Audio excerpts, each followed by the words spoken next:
privilegiado por ter tido um encontro contigo nessa manhã. Esse que eu peço e agradeço, Senhor, em nome de Jesus. Amém.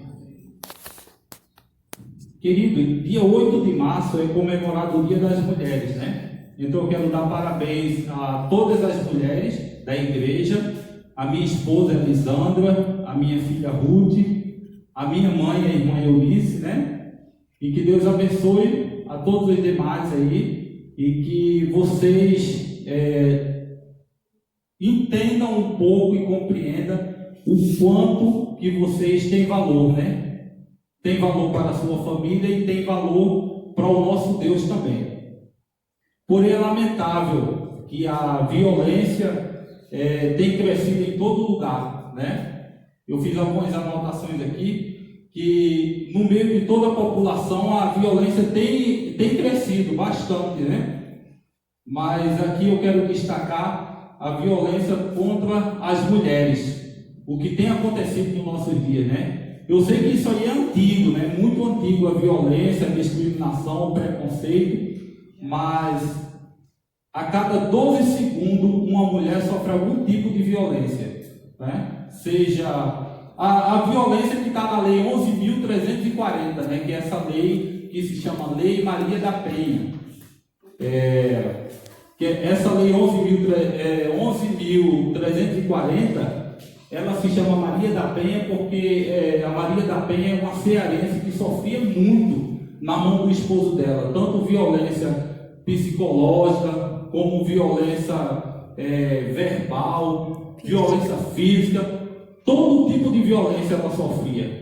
Então, de tanto ela ficar indignada e de tanto ela sofrer, o caso dela chegou na mão dos superiores e eles fizeram essa lei e batizaram com o nome Maria da Penha. Então, irmãos,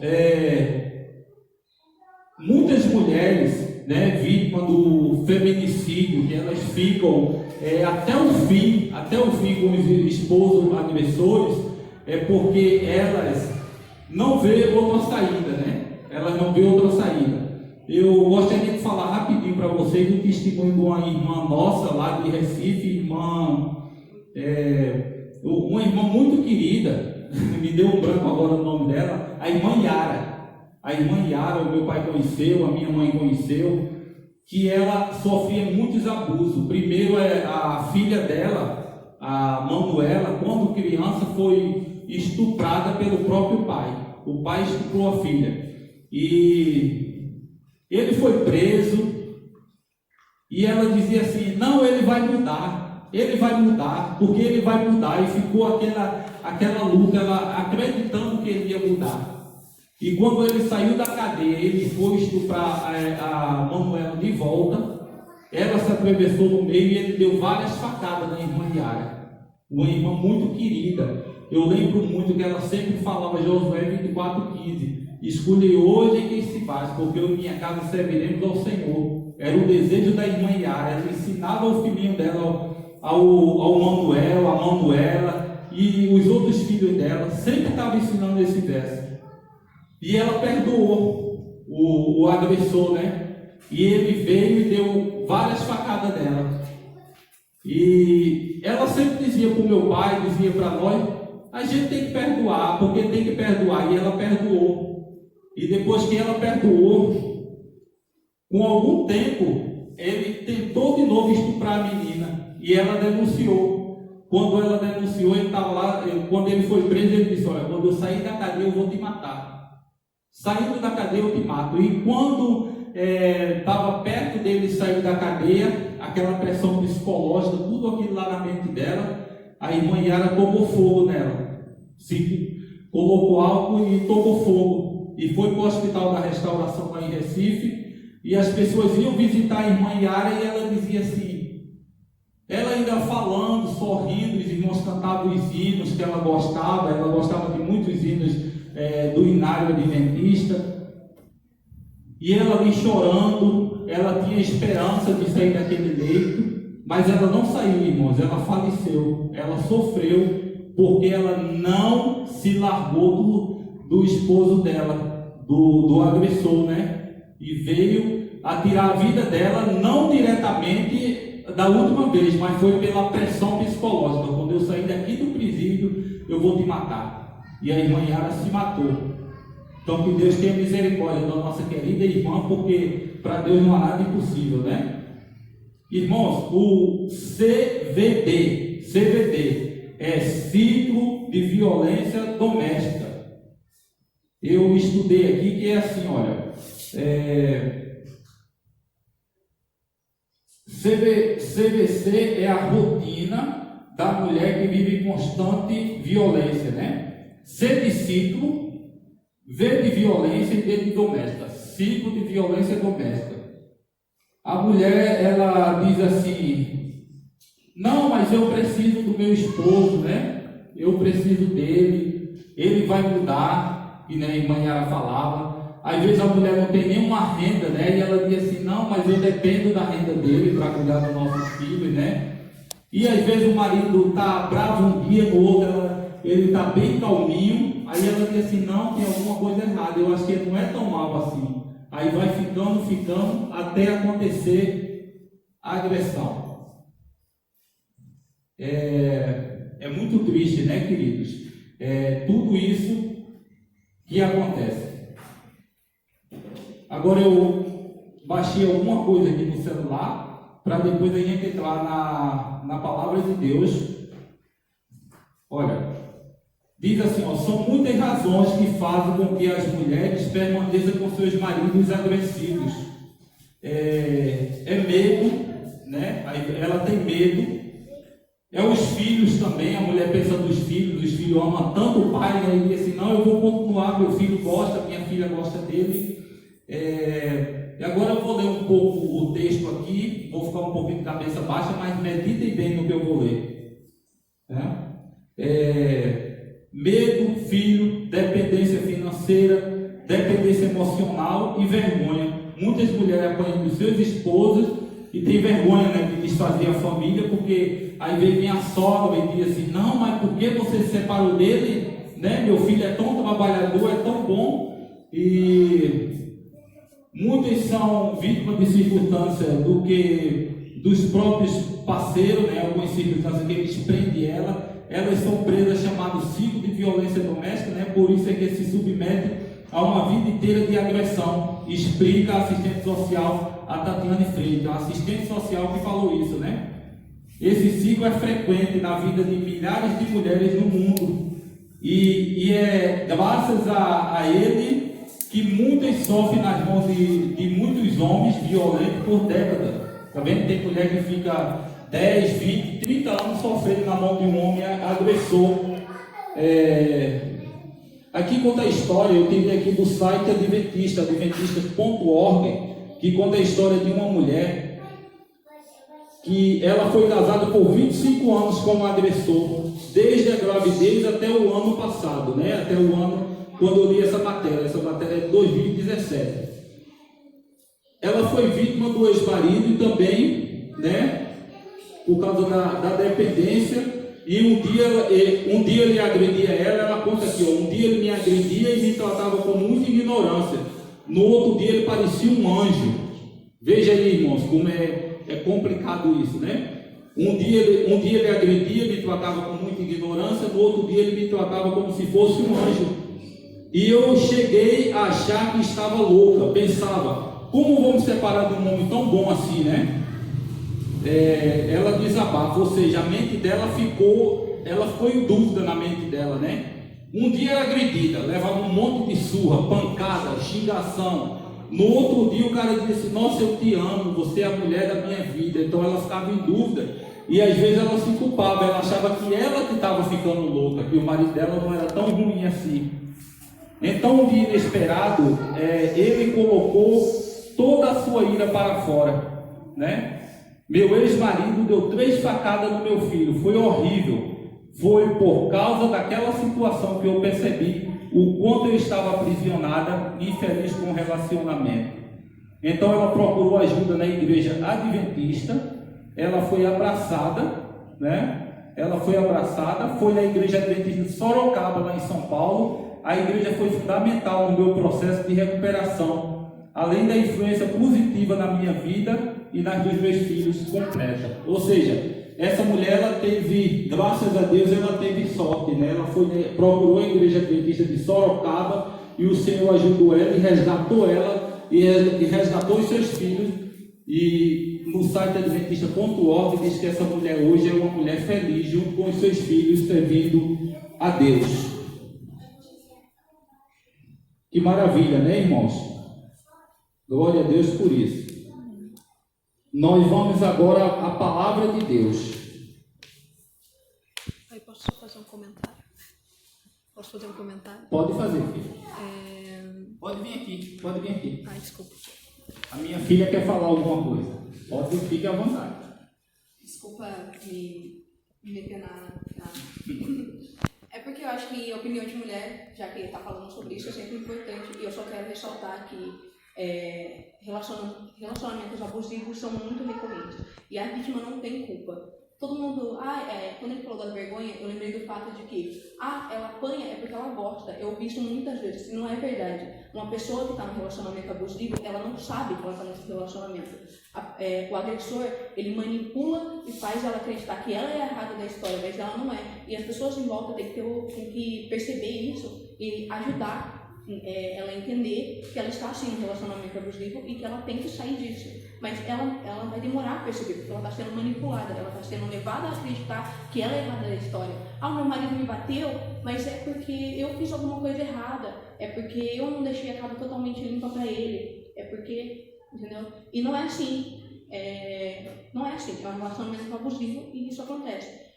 Quando uma mulher disser para vocês homens, isso está me incomodando, essa situação é ruim, vocês ouçam ela. Porque a sociedade não ouve. A Lei Maria da Penha existe, mas a maioria das vezes só toma alguma atitude quando a vítima já é uma vítima, quando já morreu. E eu falo com inúmeras mulheres e elas sempre dizem isso. Eu fiz tanto boletim de ocorrência, denunciei e nada aconteceu. Então é importante que vocês que estão vendo alguma coisa, não existe essa de entre marido e mulher, ninguém mete a colher. Mete sim. Se uma mulher está apanhando, se ela está nesse ciclo ruim, vocês têm que me ajudar, tentem denunciar isso. Porque às vezes ela não vai conseguir se tirar daquela situação, então é importante que vocês tentem ajudar isso. Só isso mesmo, obrigada. Obrigado, filha. Muito bom o que ela falou, né? Queridos, as horas passam voando, né? Mas eu não quero sair daqui sem falar os textos bíblicos que eu tinha marcado. Vou falar rapidinho. Outra coisa, a Rutinha, minha filha, ela estava lá no Ceará, né? Aquele estado que teve greve de polícia, tudo isso, né? E ela foi para lá estudar, ela queria ficar lá uns 4 anos lá estudando, né? Fazendo faculdade de História, que nem ela queria. E recebi uma mensagem dela um dia dizendo assim: pai, onde eu estou aqui, uma família muito querida, gente muito boa, que acolheu ela muito bem. Pai, onde eu estou aqui, tem um membro da família que ele foi preso, né? Foi preso e a acusação contra ele era estupro, homicídio, algumas coisas lá, né? Tráfico também. E ela disse assim: pai, e esse rapaz, ele vai ser solto, né? Nos próximos dias, nos próximos meses, ele está certo, ele vai ser solto. E o que o pai acha? Eu fico aqui ou eu volto para Curitiba? Aí eu peguei e disse assim: olha filha, nesse risco aí, isso que vocês estão falando, pode voltar, volta já. E ontem ela voltou lá do Ceará, porque a gente não ia arriscar, né? A vida de uma menina indefesa num lugar ali, sendo que a gente já foi avisado, né? Deus já tinha avisado para nós. Então ela voltou e está junto conosco aqui, a Rutinha, né? Muito obrigado, filha, pela contribuição. Irmãos, nós vamos na palavra de Deus, não vai dar para ler todos os versos, viu? Mas eu fiz algumas anotações aqui, ó. As mulheres se destacaram em toda a Bíblia por sua piedade, né? No ministério de Jesus, elas estavam sempre presentes, chegando a assumir o sustento do mestre, né? Muitas mulheres sustentavam Jesus com alimento. Então coloque aí 8, versículo 2, Érica, para nós lermos junto.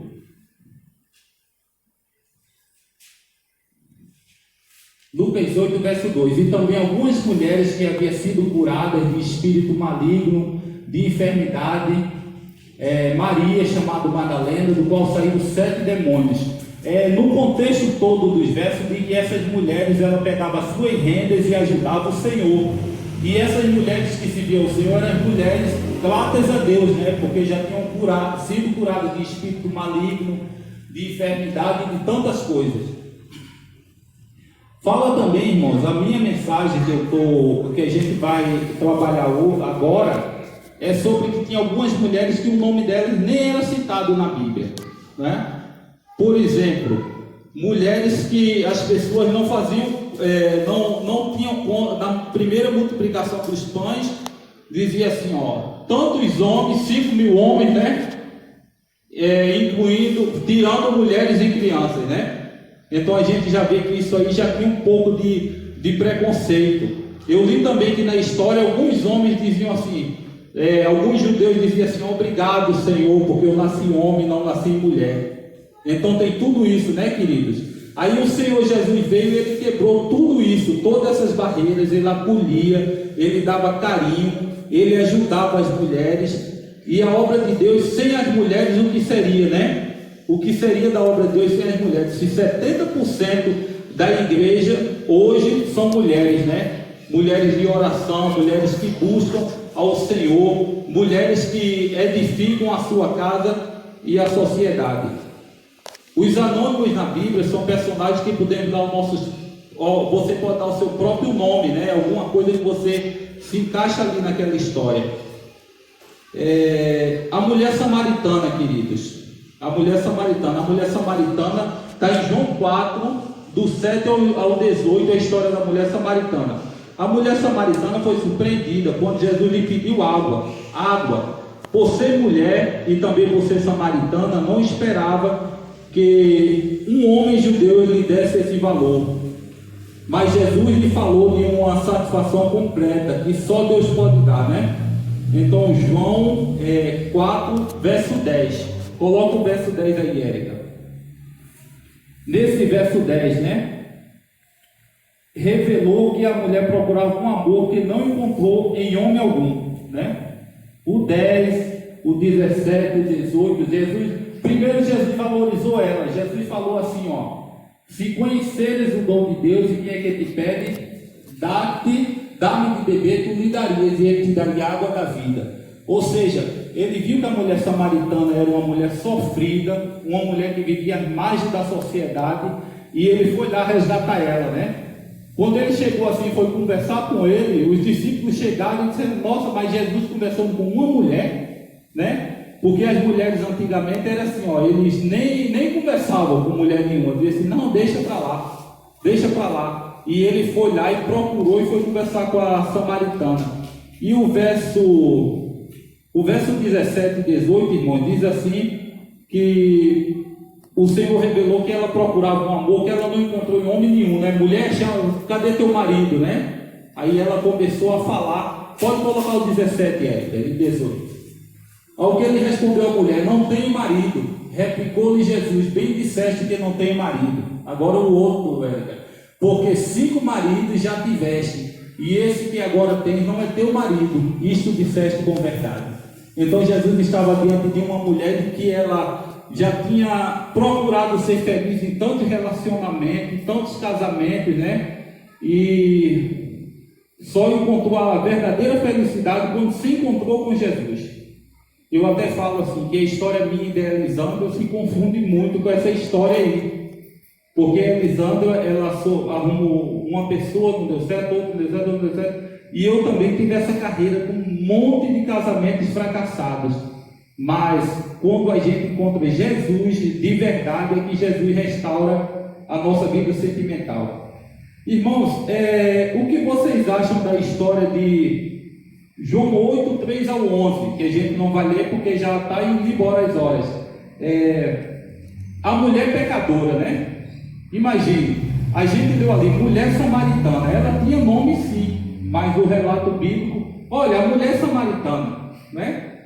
E a mulher que os discípulos do céu, aquele povo mau, né? Os maus, não os bons discípulos, os fariseus, eles trouxeram para ser apedrejado.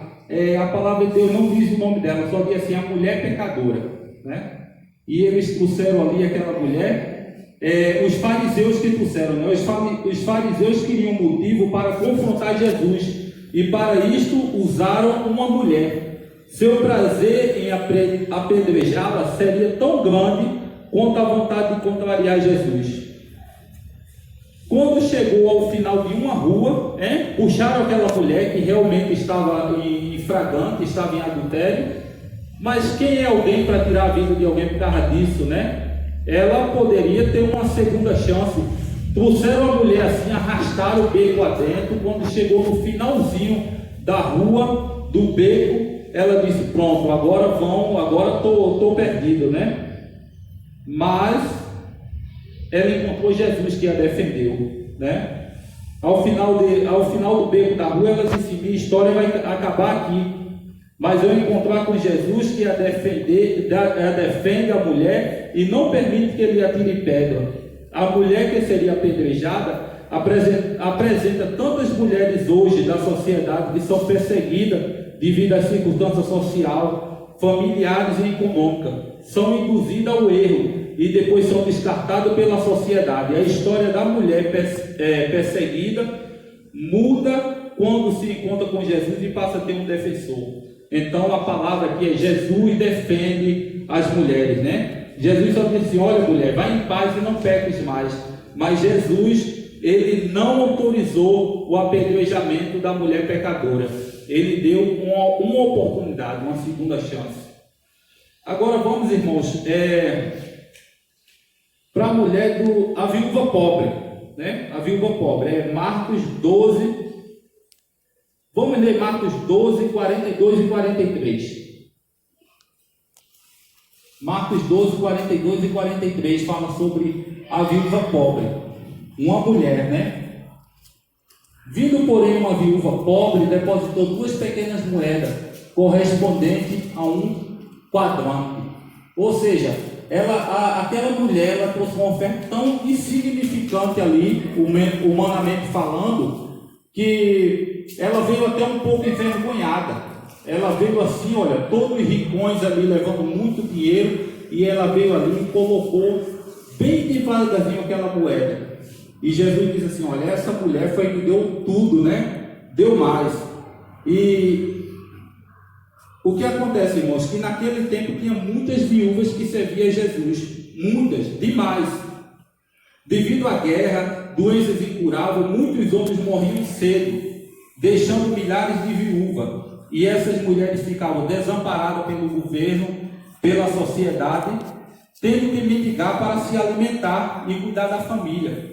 Por isso Jesus usou o exemplo de uma mulher viúva, ofertando uma moedinha, para ensinar sobre a fidelidade a Deus. A viúva pobre deu tudo o que tinha, porque conhecia o poder provedor de Deus em sua vida. No tempo bíblico não havia previdência social, mas sempre havia uma providência de Deus. Então era Deus que sustentava aquela viúva e não deixava ela passar fome. Então Jesus supre a necessidade das mulheres, das viúvas, as pessoas que precisam de ajuda. Mulher do fluxo de sangue, queridos, está quase terminando já.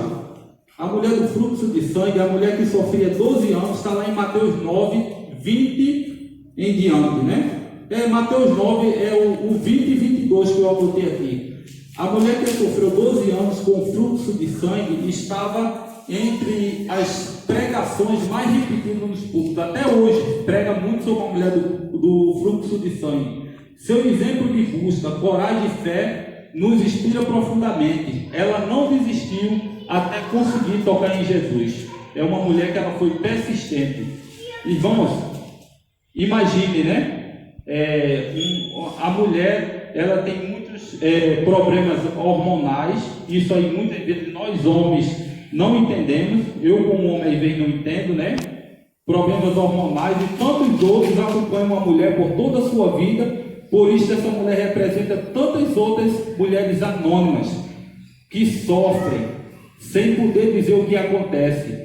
mas prossegue lutando e acreditando. A mulher nunca desiste, continua seguindo a Jesus, pois basta um toque para alcançar a vitória, né? Mulher, Jesus te cura. E por causa dessa história do fluxo de sangue, tem um compositor lá pernambucano que ele diz assim, ó: uma mulher que há muito tempo sofria, foi liberta pela fé em Jesus. É bem comprido e não vou cantar o resto, mas o refrão diz assim: tocar em Cristo. Tocar em Cristo é o que preciso urgente fazer. Distante dele é tão sofrida a minha vida, mas vou a ele sim, e nele tocarei e sararei. E aquela mulher com fluxo de sangue ali, envergonhada com a sociedade. Imagina a mulher chegar e dizer assim: olha, eu estou sangrando aqui, e tanta coisa, capaz daquele povo lá, aquela mudança, dizer, sai para lá, imunda, né? Que nem faziam com os leprosos, né? Desaparece daqui da minha frente. Mas ela foi ali, tocou em Jesus, e na hora estancou o fluxo de sangue. Depois de 12 anos, ela sofrendo com aquilo. Queridos, vamos mais adiante. Desculpe que eu estou passando da hora, mas já vamos terminar. Essa mulher também, a mulher do fluxo de sangue, também ela é anônima. A palavra de Deus não diz assim, quem fez o relato, ele não disse assim, olha, é tal pessoa, o nome dela é tal, não falou nada, só disse a mulher do fluxo de sangue.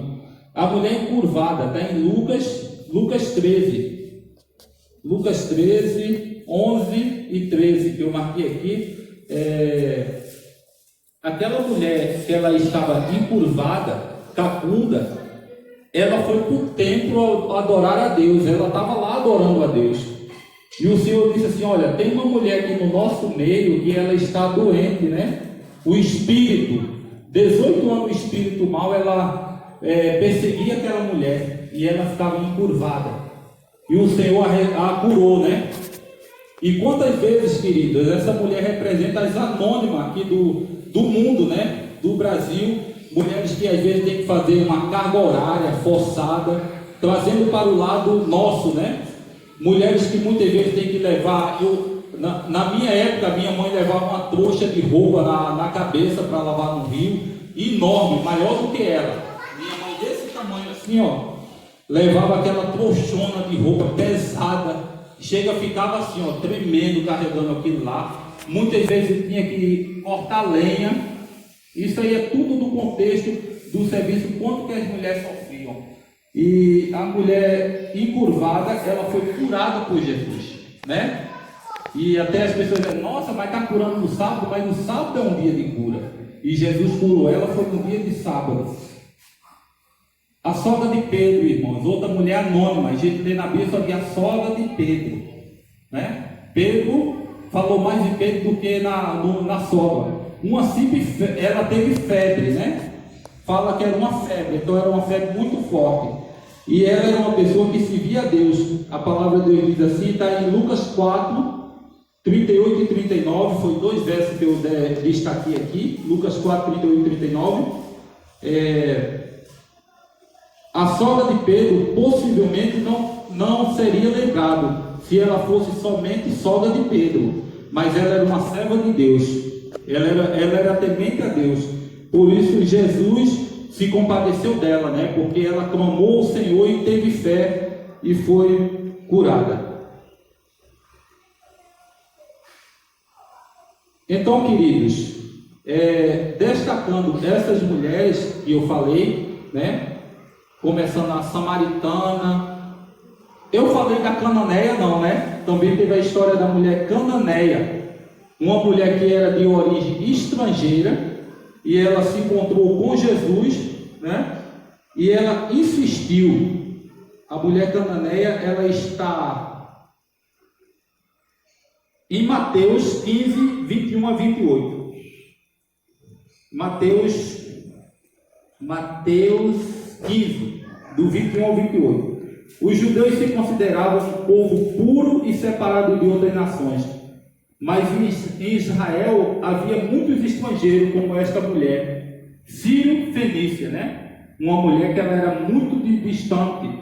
Mas em Marcos 7, 24 a 26, diz assim que Jesus provou ela, né?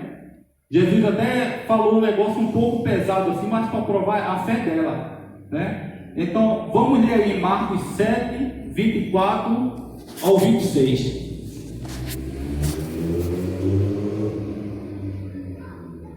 Levantou-se e partiu para as terras de Tiro e Sidom. Tendo entrado numa casa, queria que ninguém o soubesse, no entanto não pôde ocultar-se. Porque uma mulher cuja filhinha estava possessa de espírito imundo, tendo ouvido a respeito dele, veio e prostrou-se aos pés. Essa mulher era grega, de origem sírio-fenícia, e rogava